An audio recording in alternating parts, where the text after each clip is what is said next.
महाशिवरात्रीची कथा. महाशिवरात्री भगवान शंकरांची सर्वात पवित्र रात्र.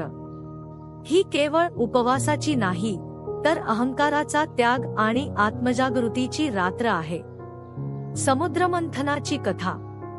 पुराणकथेनुसार देव आणि असुरांनी मिळून समुद्रमंथन केलं. त्यावेळी समुद्रातून अनेक रत्ने बाहेर आली, पण त्याचबरोबर निघालं भयंकर हलाहल विष.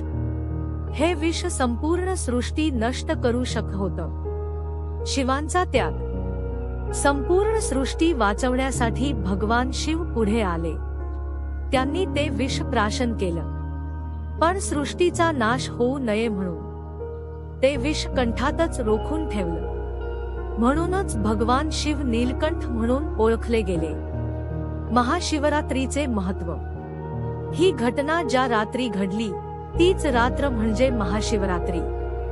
ही रात्र शिवाच्या त्यागाची, संयमाची आणि करुणेची आठवण करून देते. म्हणूनच भक्त या दिवशी उपवास करतात, रात्रभर जागरण करतात आणि शिवनाम जपतात. शिवलिंगाची कथा. असे मानले जाते की महाशिवरात्रीच्या दिवशीच भगवान शिव ज्योतिर्लिंग स्वरूपात प्रकट झाले. म्हणून शिवलिंगाची पूजा या दिवशी विशेष महत्त्वाची आहे. भक्तीचा संदेश.